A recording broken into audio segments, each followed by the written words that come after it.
Hello everyone, it is Bryce and Ren here, co-founders of Equity Mates Media, and we're here to announce our IPO. That's right, Equity Mates' initial party offering is here. FinFest is coming. We're calling all bulls, bears and party animals. The market's closed, the bar is open, and we're trading ideas at Australia's biggest investing festival. With expert speakers, special guests, DJs and booze, it's an inspiring and empowering event for investors of any level of experience. So save the date, 15th of October 2022. Head to equitymates.com/FinFest to register your interest today. Equity Mates FinFest is powered by Stake.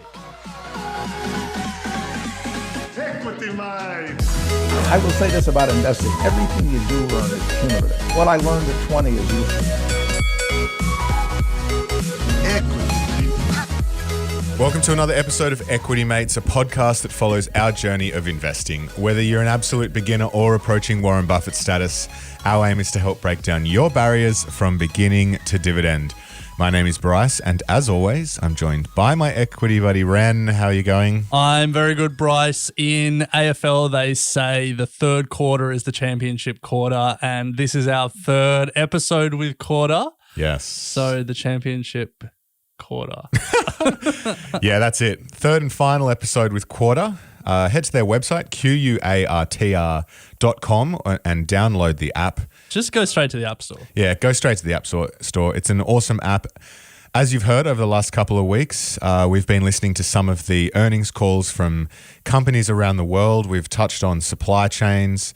We've had a look at some of the tech companies that had fear in their voices. Not just tech companies, Not but just tech. companies that have fallen 40% or more. Yes, and today we're going to close it all out by hearing from...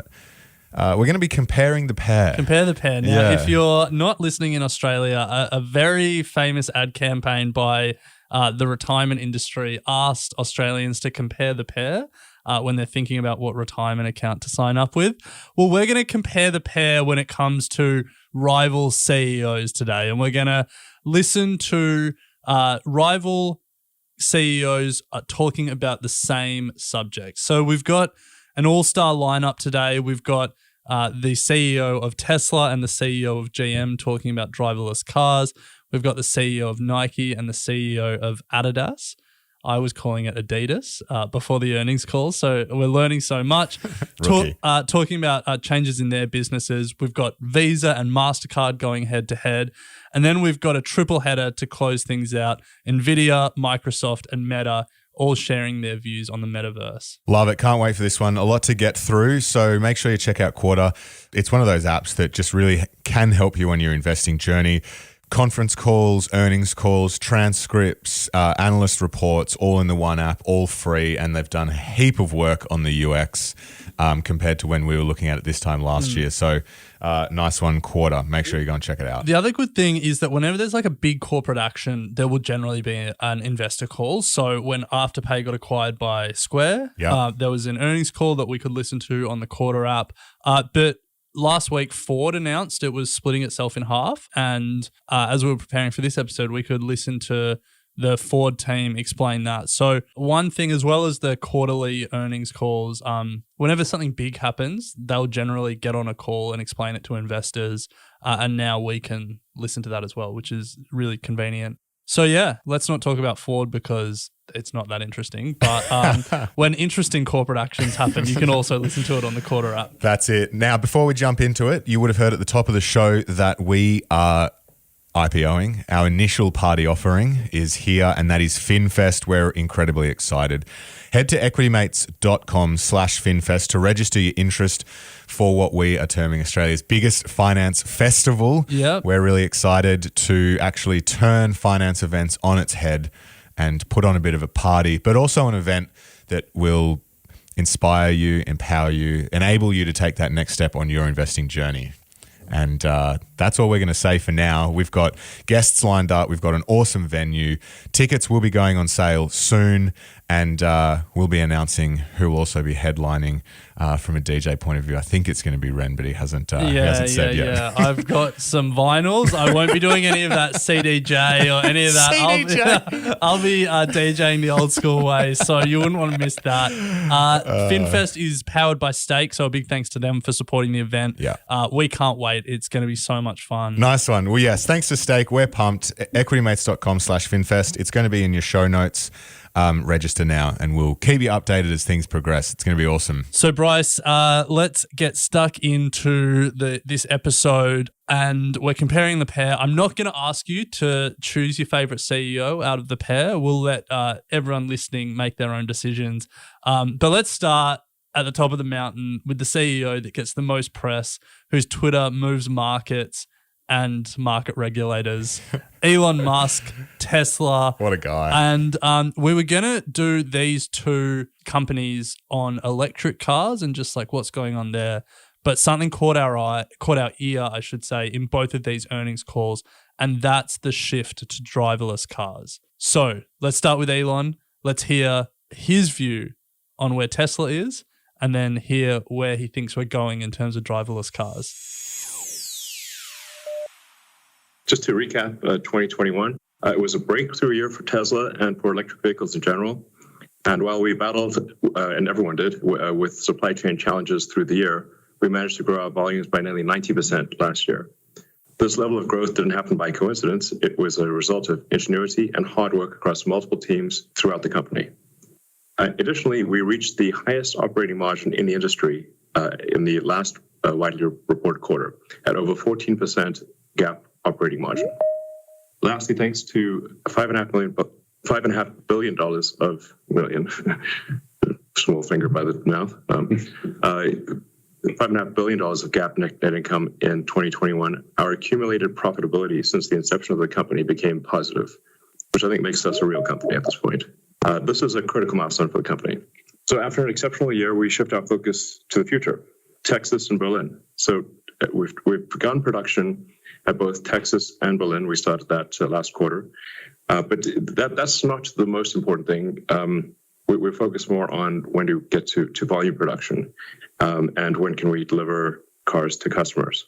But I think it is worth noting that we, and as the internet has observed, we have been making quite a few cars in Texas and Berlin, in Boston and Berlin. So in Texas, we're building the Model Ys with the structural battery pack and the 4680 cells. And we will start delivering after final certification of the vehicle, which should be fairly soon. Capacity expansion will continue through maximizing output of each factory and building new factories in new locations in the future. Although we're not ready to announce any new locations on this call, but we will, through 2022, look at new locations and probably be able to announce new locations towards the end of this year, I expect. So in 2022, supply chain will continue to be the fundamental limiter of output across all factories. So the chip shortage, while better than last year, is still an issue. And there are multiple supply chain challenges. Last year was difficult to predict, and hopefully this year will be smooth sailing. But I'm not sure what you do for an encore to 2021, 2020. But nonetheless, we do expect significant growth in 2022 over 2021. Comfortably above 50% growth in 2022. Full self-driving. So over time, we think full self-driving will become the most important source of profitability for Tesla. I mean, actually, if you run the numbers on robotaxis, it's kind of nutty. It's nutty good from a financial standpoint. And I think we're completely confident at this point that it will be achieved. And my personal guess is that we'll achieve full self-driving this year. Yeah, with at a safety level significantly greater than a person. So the cars in the fleet essentially becoming self-driving via software update, I think might end up being the biggest increase in asset value of any asset class in history. We shall see. It will also have a profound impact on improving safety and on accelerating the world towards sustainable energy through vastly better asset utilization.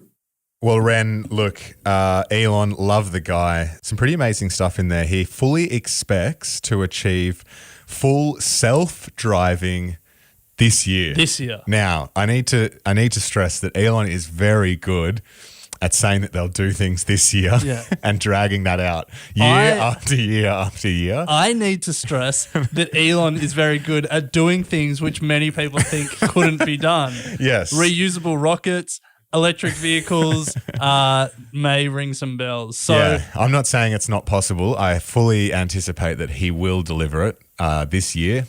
Maybe not, but I don't think this year, but like it's getting closer. Well, before we move on to GM, that line that he thinks the shift to self-driving might be the biggest increase in asset value of any asset class in history, and to think that the way that Tesla has designed their fleet, that it's just going to be a software update. Yeah. That they just push. Yeah, that's nuts. It's pretty incredible. Yeah. So let's compare the pair. That's Elon Musk, the Tesla CEO, talking about driverless cars.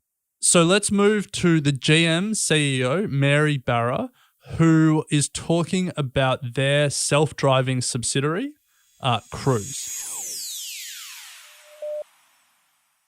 Hey, before we get into our 2021 results and 2022 outlook, I want to start with some exciting news from Cruise, which is one of our most significant growth opportunities. Kyle, Dan Kahn, Gil West, and the entire Cruise team are doing great work, and they just delivered a key milestone on the drive to commercialize Cruise rideshare service. As Kyle has shared, Cruise team members have been taking fully driverless rides in San Francisco since November to demonstrate and refine the software and hardware ecosystem we have created together. In fact, they have logged over 20,000 miles and completed more than 600 trips. I rode in a driverless Cruise a couple weeks ago, and I can tell you it was the highlight of my career as an engineer and as the leader of General Motors. The ride is smooth and confident. It's like having an experienced and attentive driver behind the wheel. Now, as Cruise announced this morning, it is inviting members of the public to sign up for their own driverless rides through a waitlist on the Cruise website. This is the first truly driverless ride-hail service offered to members of the public in a dense urban environment. To maximize its learnings, Cruise will prioritize use cases that are natural fits for autonomous ride sharing. This major milestone brings Cruise even closer to offering its first paid rides and generating $50 billion in annual revenue by the end of the decade. It also means that the SoftBank Vision Fund will invest, as planned, another $1.35 billion in Cruise. This is another strong vote of confidence in the Cruise team, its technology, and the services it's creating. Additionally, Cruise continues to advance the strong relationship it has established with Walmart, where the team is making progress on driverless deliveries of groceries to customers every day. With this incremental investment and the investments from General Motors and companies like Honda, Microsoft, and Walmart, Cruise is very well capitalized to scale its business when the Origin production comes online at Factory Zero late this year. So there you have it, Bryce. We think that Elon makes big pronouncements, but the important thing to stress here, it's not just Elon in the car industry that's talking about full driverless cars. Cruise, GM's self-driving subsidiary, has opened the waitlist to the public. They've been driving employees around to test their service. They think it will be a $50 billion annual revenue business by the end of the decade. I don't want to get too excited, but this excites me. Like driverless cars. You'll never have to get your license. Well, I've got my license. I was just going to say, though, I may never have to buy a car. You bought half of a Honda Jazz. You always deny it because I don't know why, but... Because it's shit. Fine. I will never have to buy a new car of which I've just made a conscious decision to buy. Okay. Anyway, not that I made a subconscious decision to buy my other one. Let's not get bogged down on that. That's our first compare the pair. Elon Musk. Who are you backing? Well, Tesla. Elon. Yeah, nice. But I am really interested in what this looks like as a number of companies get in the game. So Amazon bought Zoox, the Australian, one of the co-founders is Australian. So they're trying to get in the game. Google has Waymo, which is the technology is a little bit different. It's not as scalable, but you can literally order an Uber-like self-driving car in Arizona right now. Pull out your phone, download the app and do it. Like that's crazy. GM, that partnership with Walmart that they were talking about for driverless grocery delivery, like that's cool. And then obviously Tesla. It's a really exciting time to just like think about like what the world could look like by the end of this decade. What the transport infrastructure could look like. It's pretty crazy. Yeah. Yeah. Our kids will never need a license. Not us. Maybe our kids. Yeah. Yeah. Crazy. I think about what it's going to do to supply chains and just the general cost of that last mile. You love the last mile. So let's use that as a natural transition point to talk about two companies that are investing heavily in the last mile and changing their supply chains. Yes. Let's compare the pair. Yeah. Nike and Adidas. Adidas. Yes. Or Nike. Yeah. Yeah. So we've got both of their CEOs talking about a shift that we've sort of kept half an eye on here at Equity Mates for a while because we think it's quite interesting. Both companies are really shifting from being manufacturers that rely on retailers, rely on, Foot Locker in the US or Rebel Sports in Australia. And they're really going direct to customer more and more. So we'll start with Nike, but we'll compare the pair and we'll listen to both of these CEOs of these major apparel companies talking about this shift. Nike's digital growth is outperforming comparisons and being fueled by our member-centric focus. Nike Digital grew 11% in the quarter on a currency-neutral basis, setting the pace for the industry. Nike Digital is now 25% of total Nike brand revenue, up 3 points versus the prior year, and more than double the digital mix in fiscal 19.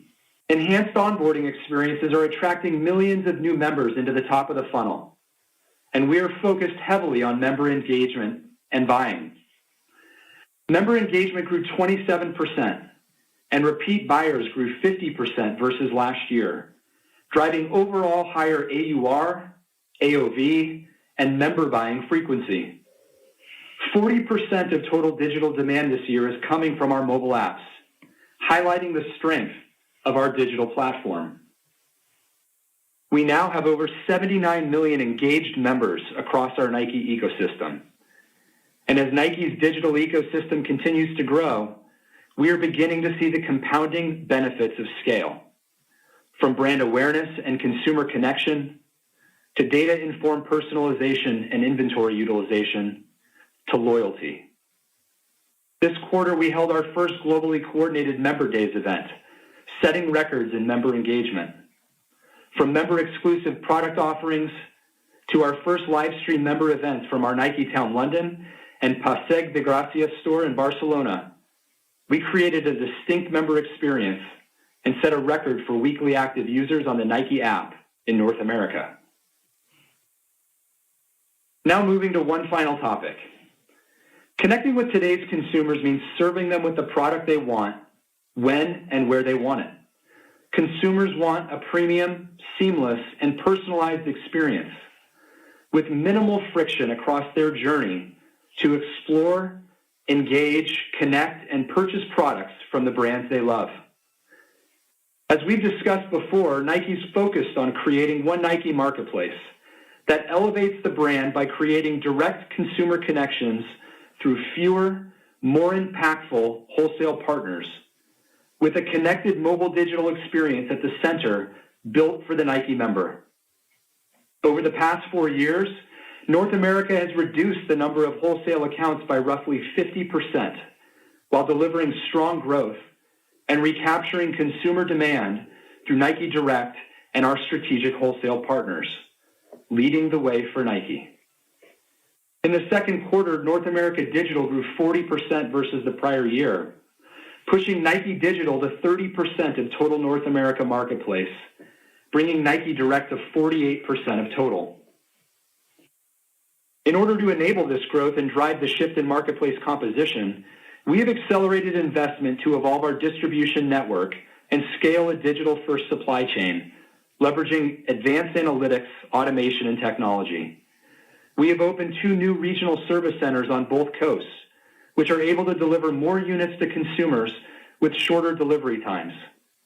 We also enabled ship-from-store capabilities across our store fleet, all leveraging advanced analytics from our Select acquisition. On automation, we've added more than 1,000 robots in our distribution centers to handle the digital growth. In our digital distribution center in Memphis, robots handled more than 10 million units that would have otherwise required manual labor. We continue to scale O2O consumer services across our store fleet, including buy online, pickup in store, and digital order returns in store. Volumes are relatively small today, but we have significant opportunity to scale. We've also established new fulfillment models with key strategic partners to create inventory visibility across the marketplace and optimize full-price digital demand. When we do this right, the consumer wins. So yeah, pretty big shifts coming, Ren, from Nike. I remember when it was pretty big news when Nike announced that they were no longer going to be using Amazon as a distribution channel.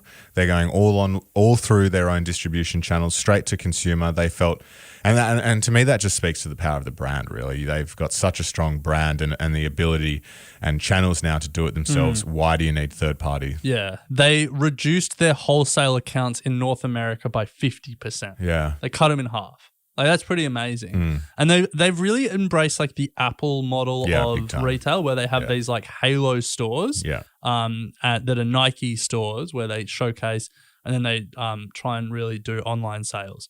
But Adidas, similar story. That was Nike. Now let's hear from the Adidas CEO. Digital is also setting us up for success. Let me remind you that by 2025, the vast majority of our net sales will come from products that are created and sold digitally. We're making stunning progress in digitizing our core processes across the entire value chain, which is helping us to build better products, react to trends faster, and engage more personally with consumers. And I'll provide you with 3 tangible examples. First, we were able to shorten production creation time from 6 months to only a few weeks for certain new concepts in originals and training, which will start to have a meaningful impact on net sales in 2022.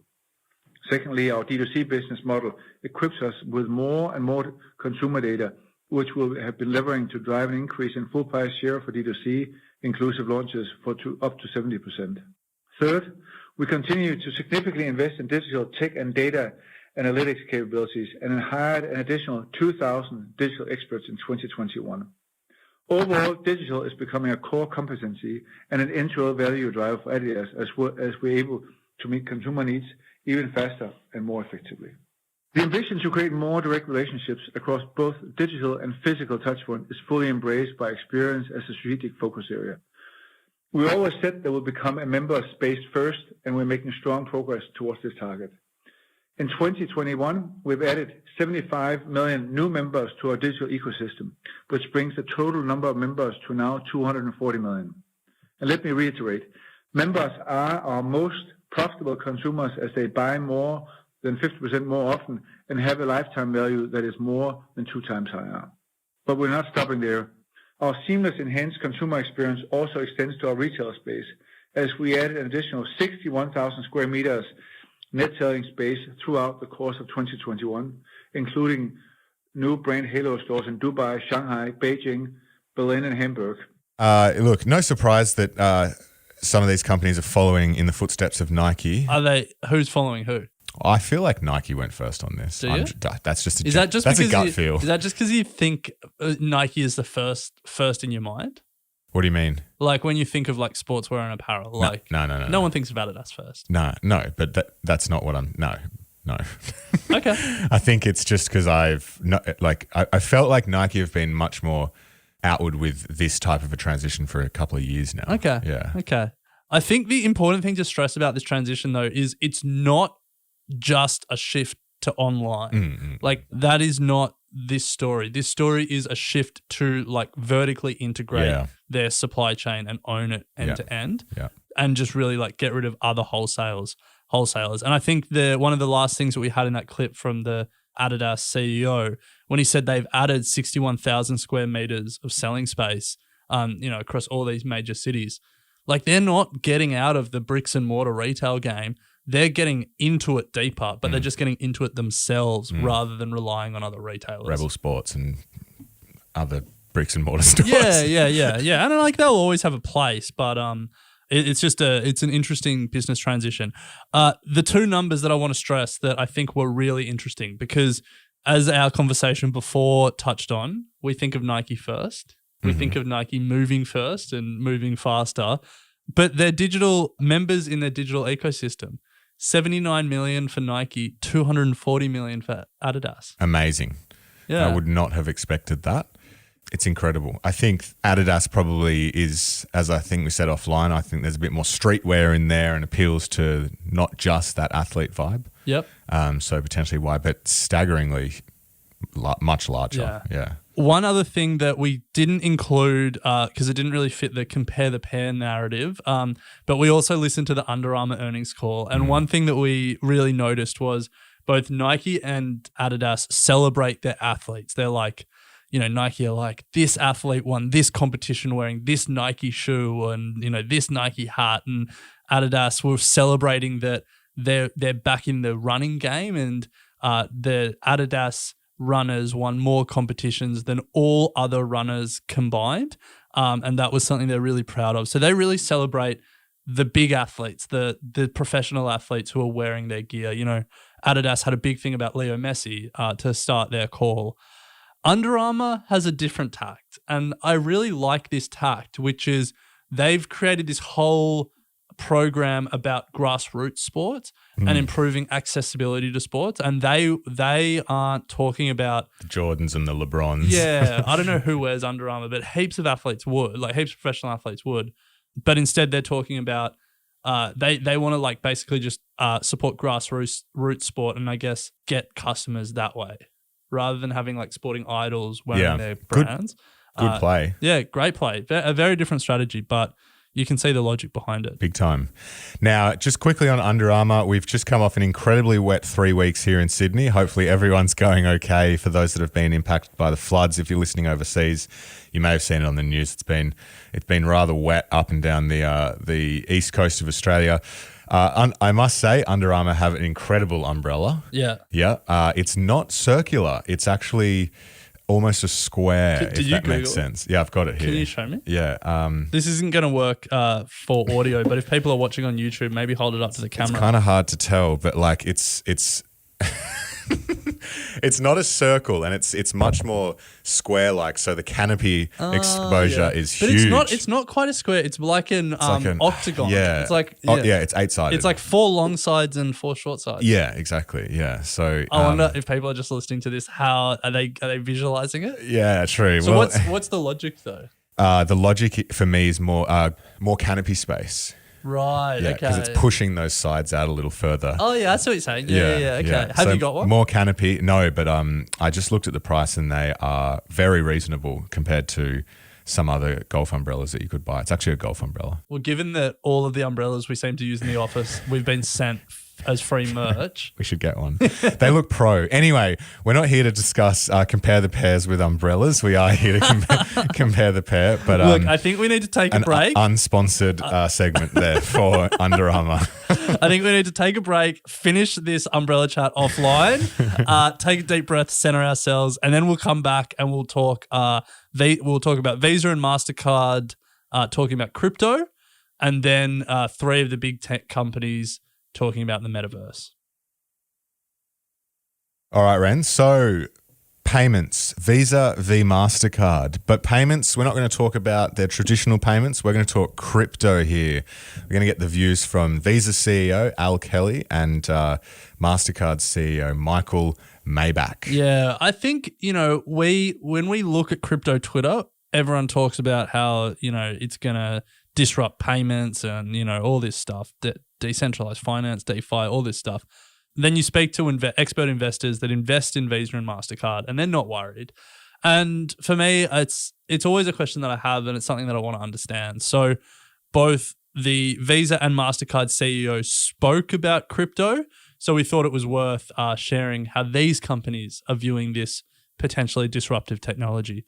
So let's start with Visa. Let's hear what CEO Al Kelly thinks about crypto. We're also providing on-ramps for crypto players, creating connectivity with fiat economies. There are over 65 crypto platforms and exchanges that are partnered to issue Visa credentials. This quarter, Visa credentials and crypto wallets had more than $2.5 billion in payments volume, which is already 70% of the payments volume for all of fiscal 2021. In addition to embedding credentials in crypto platforms, we continue to innovate around our settlement and crypto API capabilities, which have been key differentiators for us for fintechs and financial institutions that are looking to extend crypto capabilities to their customers. We will continue to lean into the crypto space, and our strategy is to be a key partner to provide the connectivity, scale, consumer value propositions, reliability, and security that is needed for crypto offerings to grow. Earlier this month, we previewed CBDC payment APIs currently in development, which would enable central banks to connect their Ethereum-based CBDCs with Visa rails through a wallet with digital issuance capabilities, enabling consumers to spend with CBDCs at any Visa merchant. We partnered with Consensus to develop this concept, which was selected as one of the winning entries out of 300 ideas from 50 countries at the Global CBDC Challenge as part of the Singapore FinTech Festival, judged by representatives from the IMF, the World Bank, the Bank of International Settlements, and the central banks of Brazil, India, Kenya, and Indonesia. So look, I was surprised with this one. 65 crypto platforms partnering, $2.5 billion in payments volume via those crypto partners. More than I thought, to be honest. Yeah. But I feel like got to go where the puck's going. Yeah, it's also just the name of the game for Visa and MasterCard. It's like whatever disruptive technology comes in the payment space, scoop it up. Get it on our payment rails, protect the payment rail duopoly at all costs. And, they did that with buy now, pay later. They're doing it with crypto now. These businesses, as long as those two are the only two games in town, they're strong businesses. Yeah, precisely. So let's hear from Mastercard CEO Michael Maybach. And apologies for the audio cuts in this a little. Yeah, this is not Quartr or our fault. This is Mastercard's fault. Good one. Well, Mastercard. It's probably whatever software platform they use to host their earnings WebEx. call. Yeah. Shitty WebEx. Skype. We're also bringing capabilities, experience, and reach to help enable the crypto NFTs. Our work with Consensus will make it easier for software developers to increase the scale, efficiency, and speed of transactions on Ethereum and permission blockchains. And our CBDC Sandbox test platform, which we launched in 2020, continues to gain traction. We're helping central banks, financial institutions, and fintechs simulate the issuance and distribution of a CBDC, along with the integration of CBDCs with our card network, our real-time payment modules, and native blockchain wallets.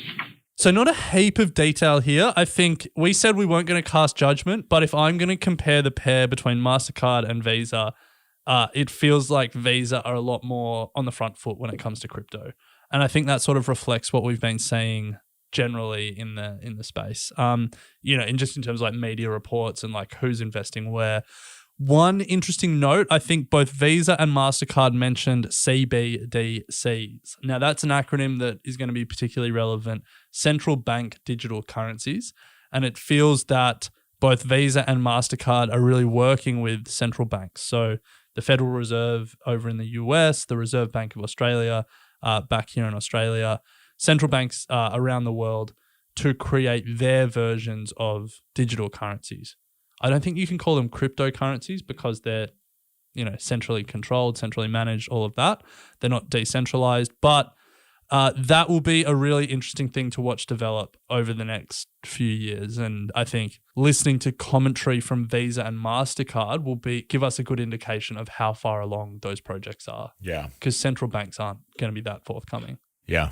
Yeah. Fascinating space. Watch this space. They're just two companies that just keep on churning it out. Churning and churning. But speaking of churning, companies that, well, a couple of these companies, one seems to be in a little bit of trouble at the moment, but it's time to close out. We can't do an episode at the moment, it seems, without talking about the metaverse. Yeah. And we did try and stick to the compare the pair format, but we felt the trio. We felt doing a compare the pair on the metaverse and just having Nvidia and Microsoft and not having the company that changed its name to be about the metaverse just didn't really fit. Yes. But we didn't want to cut either Nvidia or Microsoft. So compare the trio to close it out. We've broken the format of our episode, but hopefully it's worth it because we tried to get their visions of the metaverse. Yeah.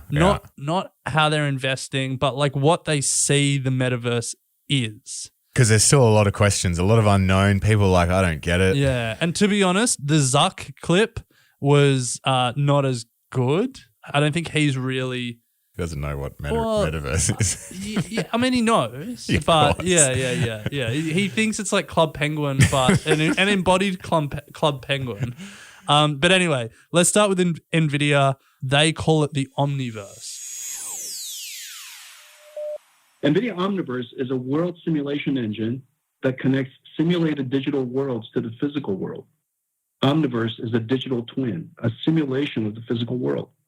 The system can be a building, a factory, a warehouse, a car, a fleet of cars, a robotic factory orchestrating a fleet of robots building cars that are themselves robotic. Today's internet is 2D. And AI is in the cloud. The next phase of internet will be 3D, and AI will be connected to the physical world. We created Omniverse to enable the next wave of AI, where AI and robotics touches our world. Omniverse can sound like science fiction, but there are real-world use cases today. Hundreds of companies are evaluating Omniverse. So that was NVIDIA CEO giving his view on NVIDIA's Omniverse. It's pretty science fiction heavy there, Ren, I think. It's just a bit of a mind warp to understand what's going to eventuate. Yeah, well, let's maybe ground it a little bit more in reality, because if there's one company that is grounded in boring software, reality, partnering with businesses, none of this high-minded idealism of Meta or Nvidia, it's just how do we practically use software and technology. I would say that's Microsoft. Yes. And here is a very practical explanation of the metaverse from Microsoft CEO Satya Nadella. As the virtual and physical worlds converge, the metaverse, comprised of digital twins, simulated environments, and mixed reality, is emerging as a first-class platform. We are leading and seeing traction across public and private sector. Bentley Systems is building a digital twin of the city of Dublin to reimagine urban planning using Azure Digital Twins, as well as Azure IoT. PepsiCo is simulating its manufacturing processes to improve product consistency using our autonomous systems platform. And from Airbus and Toyota to L'Oreal and Intel, customers in every industry are transcending space and addressing complex challenges using mixed reality. The US Army, for example, will use HoloLens-based headset augmented with our cloud services. The new Microsoft Mesh builds on this momentum, allowing for holographic interactions with true presence in a natural way on any device. We're already seeing early adoption by Accenture, which is using Mesh to build immersive virtual office experiences. Power Platform is becoming the next generation business process automation and productivity suite for domain experts in all functions. We have taken a unique approach to what is an expansive and high growth TAM, bringing together robotic process automation, low code, no code tools, virtual agents, and business intelligence. Using Power Platform and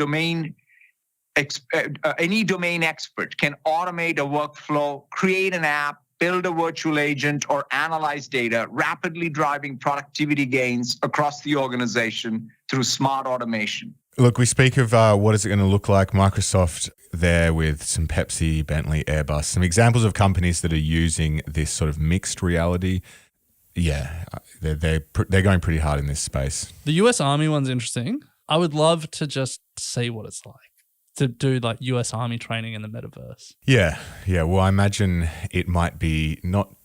Look, this is going to sound silly, but it could be very similar to when we went to that arcade and put those VR goggles on. Oh, come on, bro. Well, how is it? I think it will be a little bit more target practice, for example. Yeah. Because the reality is, anyway. I have no idea, so I'm just speculating. But let's close out. As you said, we can't have a conversation about Meta, the metaverse, without talking about Meta and Zuckerberg's views on Meta. He's made it pretty clear the direction he wants to take Meta, name change. You even have to call people your colleagues Meta friends or something. Metamates or something like that. Yeah. Unbelievable. Really trying to push it. It's like, dude, we already have the mates thing down. I know. We need to trademark that. So here is Mark Zuckerberg talking through his views on the metaverse and how they're approaching it. Now, looking ahead, we're focused on further scaling our computing power and transforming our AI infrastructure through advances in foundational research, as well as improvements to data center design, networking, storage, and software. Now, the last investment priority here is the metaverse. We're focused on the foundational hardware and software that are required to build an immersive, embodied internet that enables better digital social experiences than anything that exists today. On the hardware front, we're seeing real traction with Quest 2. People have spent more than $1 billion on Quest Store content, helping virtual reality developers grow and sustain their businesses. We had a strong holiday season, and Oculus reached the top of the App Store for the first time on Christmas Day in the US. We're working towards a release of a high-end virtual reality headset later this year, and we continue to make progress developing Project Nazare, which is our first fully augmented reality glasses. Now, as for software, Horizon is core to our metaverse vision, and this is our social VR world-building experience that we recently opened to people in the US and Canada. And we've seen a number of talented creators build worlds, like a recording studio where producers collaborate, or a relaxing space to meditate. And this year, we plan to launch a version of Horizon on mobile, too. So that'll bring early metaverse experiences to more surfaces beyond VR. So while the deepest and most immersive experiences are going to be in virtual reality, you're also going to be able to access these worlds from your Facebook or Instagram apps as well, and probably more over time. So this will enable us to build even richer social experiences where you can connect with friends in the metaverse, whether they're in VR or not. We're also focused on avatars, which will be how you represent yourself in Horizon and across other developers' experiences in the metaverse. In December, we rolled out our Metaverse Avatars SDK to all Unity developers on Quest and Rift and Windows-based VR platforms, letting developers bring meta avatars to their own VR experiences. And we just announced an update that lets you further customize your avatar to better express yourself. And we're introducing digital clothing too, starting with an NFL partnership so you can cheer on your favorite team. You can use your avatar across Quest, Facebook, Instagram, and Messenger. So it serves as another bridge between our 2D social apps and 3D immersive virtual reality experiences. And we have a bunch of work ahead to make the avatars as expressive and high fidelity as they need to be to fully represent us and help us feel present with one another. But I am very excited for the advances that we're making here. All right, Bryce. Well, that is the final clip for this episode of our quarter earnings season, Compare the Pair.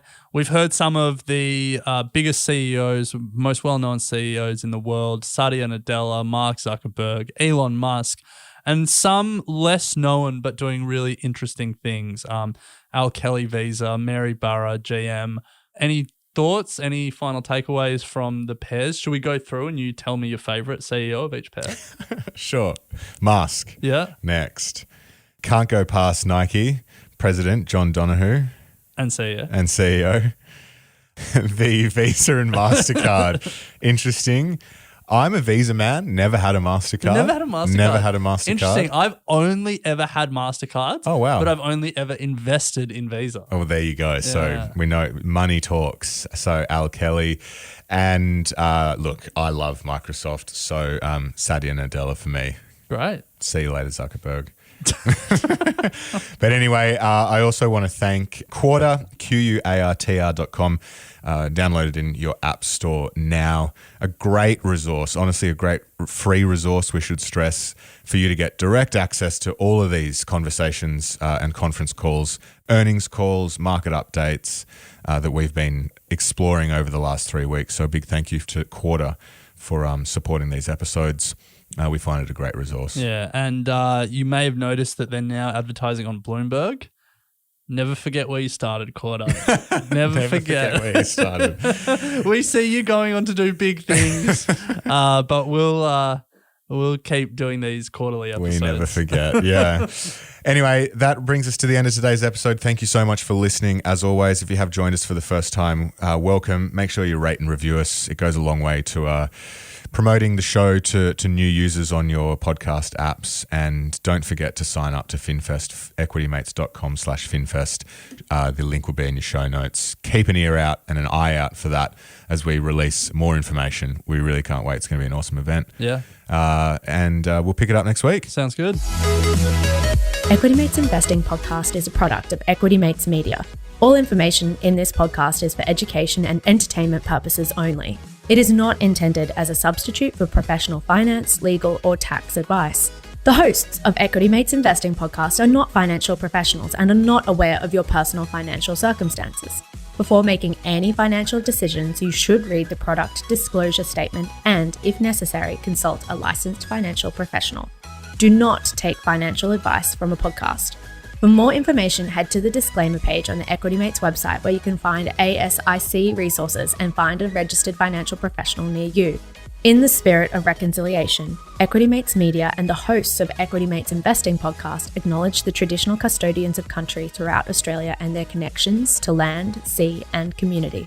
We pay our respects to their elders past and present and extend that respect to all Aboriginal and Torres Strait Islander people today.